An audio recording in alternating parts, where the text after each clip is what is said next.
Welcome to the Clean Comedy Podcast, featuring James Creviston and Luke LaCoy.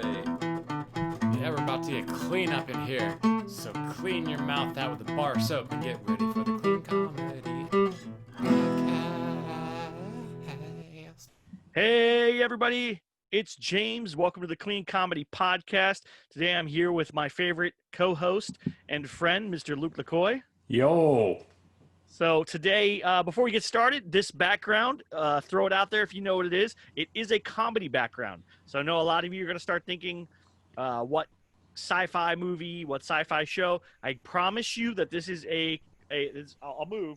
So you can see this is a series, comedy series background. Luke probably doesn't know what it is. He can message me if he thinks he knows what it is.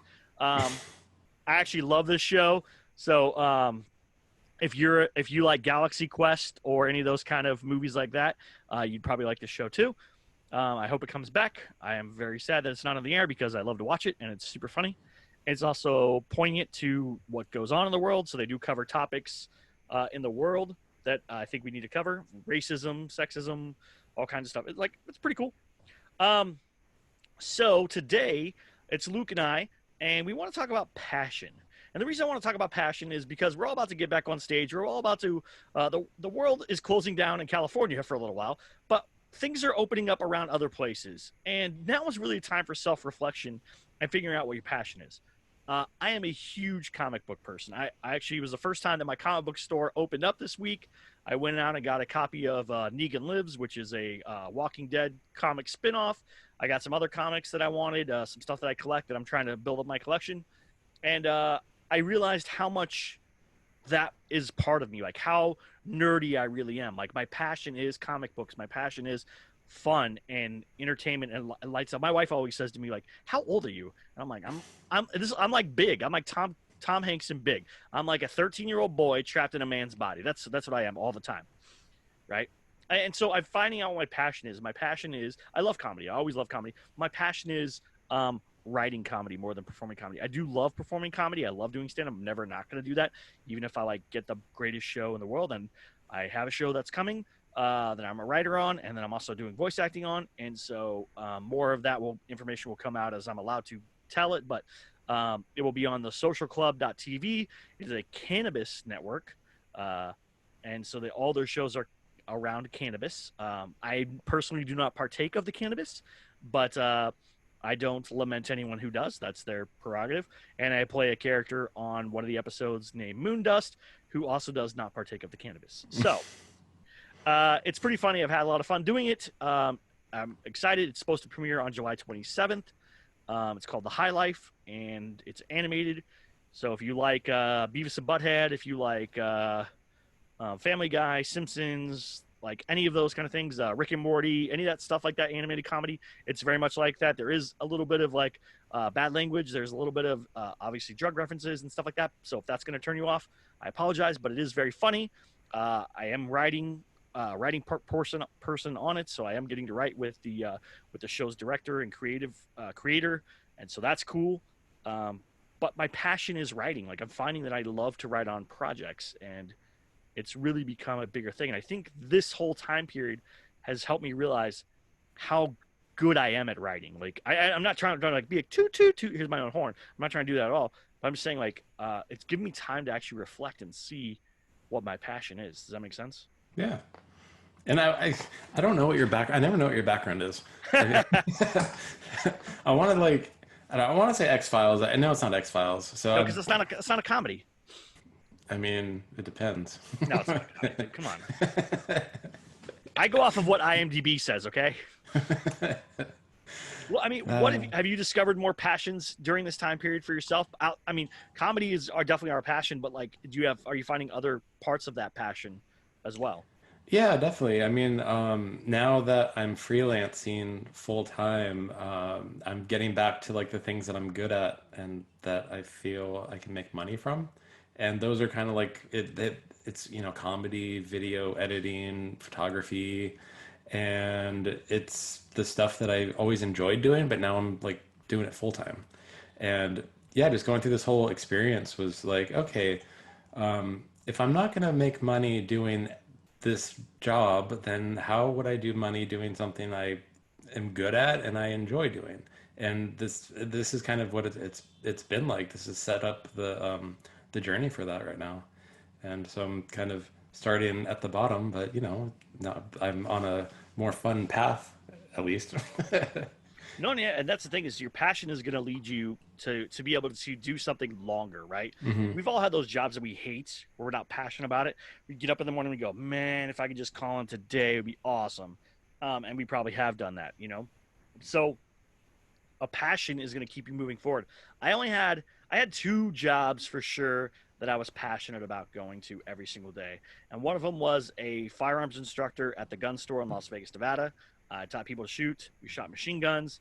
I shot every day. I loved shooting. I loved being an instructor. I love teaching people. I love getting to talk to celebrities. I love getting to talk to regular people. I love getting to talk to people who never have done any of that in their life. And so that was fun for me. My second favorite job was working for a company called Kavita.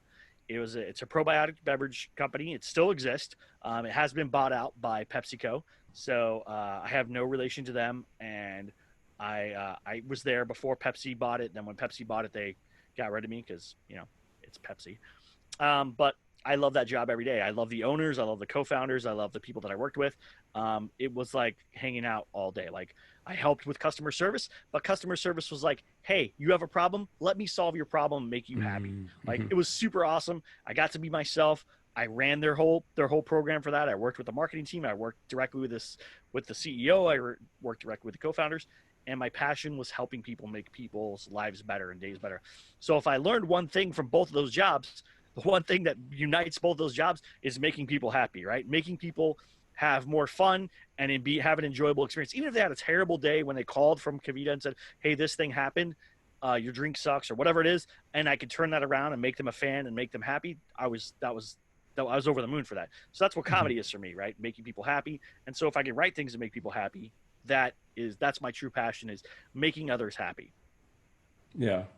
And two, kind of for me, like I was an environmental consultant, which I was solving problems, but at the end of the day, I was never like, it's just problems that companies had, well, problems that the government kind of had on companies. So it's kind of like, even if a problem was fixed, it was so removed from anybody involved. At the end of the day, it's like, okay, the government's happy, and it's like not even like any person that I could even see. So now, like, I'm kind of, we're working on projects. I'm working on projects with other friends, and like I'm like more of a creative consultant now, because we're writing things, we're shooting video, we're working on social media projects, and that's where I actually enjoy doing, because then, kind of like what you're saying, you get that feedback, you get that instant feedback from the person you're working with. And with creativity, like, and of course with comedy, we're making people laugh, which is awesome. And even creating like video, creating photo, usually my end goal, or my yeah, it's for the person who's going to be watching whatever it is I'm making. So I always have them in mind whenever I write a joke, whenever I make a video. It's I'm 100% consumer driven at that point. So Yeah. yeah, I get it. Yeah. It'd And be that's the thing is, yeah. too many comedians think I'm writing this joke for me. Like I'm Hmm. writing this joke to entertain me, and they forget that, and then it causes issues. They're like, well, I don't get why the audience didn't like it, because you're not. Yes, you should have a set, and you should have jokes that are around you and that you enjoy writing and performing. But you also have to remember that you're delivering them to a room full of people who only know you for what you're saying in front of a microphone. Hmm. And if you're saying things that are offensive or upsetting or misogynistic or sexist or racist or whatever, and you're saying that stuff and you're getting bad feedback, maybe it is funny to you, and okay, whatever, that, free speech, but that's not what comedy is. Comedy is there to entertain the masses. That's the whole point, right? That's why Jim Gaffigan can go anywhere and make anyone laugh anywhere. That's why, Brian Regan can do it. Jerry Seinfeld can do it. Like Hmm. all these people can go and do stand up wherever and make people laugh. Now, there are always going to be people who are like, I don't like them. Okay, cool. So you're one of like 10 million people who don't like them. Okay, but that's no big deal. Jerry Seinfeld's not crying himself to sleep. He's stabbed himself with $1,000 bills or whatever. Like he doesn't care. But um, Yeah, that's what the end goal of all these things are, is to produce something that people want to watch or listen to or enjoy. And that's what we do here, right? That's the whole point of this podcast is, yes, we're learning as we go along. Yes, we're producing things as we go along, but our goal is to talk to other comedians, talk to other comedy writers, talk to other people who are doing this to make a product that is entertaining for others. And I'm hoping that every episode we put out is entertaining to people. I hope that they're listening to it and one, learning from it. I love that goal. And two, also being entertained by us talking. So that's a goal. Yeah, and hopefully it's informative to some degree. I hope so. I hope it's not just ranting like, oh, James rants all the time. But that's right now is a perfect time for people to find their passion. So if you're on the fence, like, hey, maybe I don't want to be a stand-up, maybe I want to be a sketch writer. Well, sit down and write some sketches, right? See how you like it, because maybe that's not your thing. Maybe you're more improv, or maybe you don't like short form content and you want to write feature films. Maybe you don't want to write feature films, but you want to write short animations. Maybe you want to do voiceover work. Maybe you want to do greeting cards. Maybe you want to do whatever it is. Now's the time to experiment. Find that passion, because we have time, right? If you're a stand-up or you're a performer like a sketch or improv, you're probably not doing any shows right now. Maybe Zoom, maybe something like that. But you're probably not doing a lot. So now's the time to sit down and figure out what other things. Also, this should be the time that you're building multiple streams of income. This is not a financial podcast. I get that. But you should have multiple streams coming in from different things, and multiple streams, not only for income, but multiple streams for getting yourself out there, right? I always tell the story about Dwayne Perkins sitting me down and asking me what I do. And I said, oh, I do stand up. What else do you do? I do a podcast. Cool. What else do you do? Nothing. That's it. He's like, nope, you gotta do more. So I wrote a book. I teach classes. I write for others. I write on shows. I write jokes for other comedians. Like, I do a lot of stuff now because that one conversation made me think, oh my gosh, I need to get involved. So take your passion, figure it out, spend the time, and do it.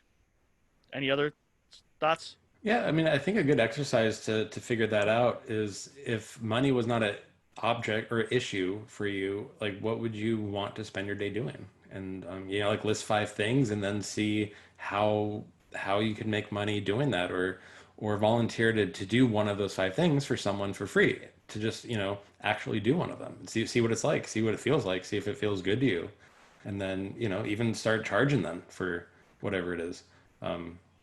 Yeah, I mean, perfect. You don't know until you try it. Perfect. All right, Luke, where can people find you at?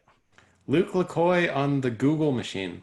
Luke LaCoy. You can go to jamesdcreviston.com, comedypreneur.com. Don't forget to check out my YouTube, where I have comedypreneur episodes. They're different from all these. Also, don't forget to go onto YouTube and check this out. Like, subscribe, and list on here what this background is. I'll shout your name out, your screen name out, or if you want to write your name to scream out, I'll do it on one of the podcasts. Thank you guys so much for listening. Thank you so much for being a part of the Queen Comedy Podcast. Hope things are well. Be safe, and have a good one. Bye. Yeah, we're about to get clean up in here. So clean your mouth out with a bar of soap and get ready for the Clean Comedy.